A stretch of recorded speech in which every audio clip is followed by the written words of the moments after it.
नमस्कार साथीहरू, म छु आज हजुरहरूको माझ पुष्पा घिमिरे। मैले आज हजुरहरूको माझ नकारात्मक सोच हटाएर सकारात्मक सोच ल्याउने विज्ञान र प्रेरणाको बारेमा कुरा गर्दैछु। जसले पनि मेरो युट्युब च्यानललाई सब्सक्राइब गर्नुभएको छैन, सब्सक्राइब गर्न नबिर्सिनुहोला है त। साथीहरू, जीवनमा कहिलेकाहीँ नकारात्मक कुरा, असफलता र डरले हाम्रो मनलाई ढाकेको हुन्छ। तर विज्ञान भन्छ हाम्रो मस्तिष्क स्थिर होइन, बदलिन सक्छ। त्यसैले हामी आफैले आफ्नो सोच, बानी र भावना पुनर्निर्माण गर्न सक्छौँ। साथीहरू, हाम्रो मस्तिष्क त परिवर्तनशील छ नि। मस्तिष्क परिवर्तनशील छ, अर्थात् जस प्रकारका विचार हामी बारम्बार सोच्छौँ, मस्तिष्क त्यही ढाँचामा बलियो हुने त हो नि। त्यसैले नकारात्मक सोच हटाउन हामीले दैनिक सकारात्मक कुरा सोच्न र लेख्नुपर्छ। जस्तै साथीहरू, हजुरहरूले आज के गरिराख्नु भएको छ, के गर्नुभयो, त्यो कुराहरू पनि लेख्न सक्नुहुन्छ। यो अभ्यासले मस्तिष्कको सकारात्मक सर्किट बलियो बनाउँछ। हामीहरूले सुरुमा त हाम्रो सोच बदल्नुपर्छ। हामीलाई पीडा दिने कुरा होइन, ती कुराहरूको बारेमा हाम्रो सोच हो। जुन हामीले पीडा भनेर सम्झिरहेका हुन्छौँ, त्यो त हाम्रो सोच हो।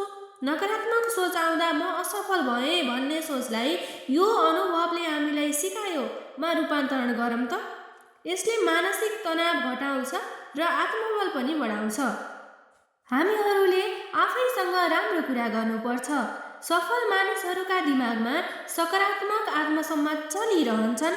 यदि हामी आफैलाई सधैँ भन्छौँ, म सक्छु, म प्रयास गर्छु, म अझ राम्रो बन्न सक्छु, मस्तिष्कमा आत्मविश्वास र आशाको शक्ति जाग्छ।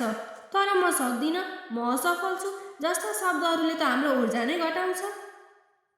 साथीहरू, हामीहरूले हाम्रो सफलताको कल्पना गरौँ त।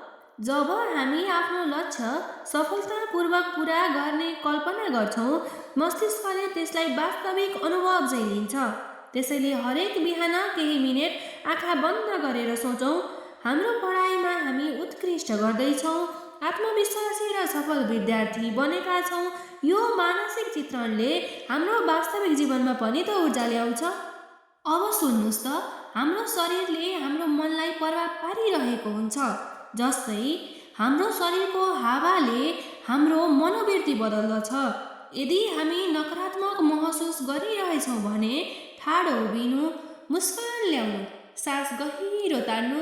यो पावर पोजले मस्तिष्कमा आत्मविश्वास र सकारात्मकता बढाउँछ।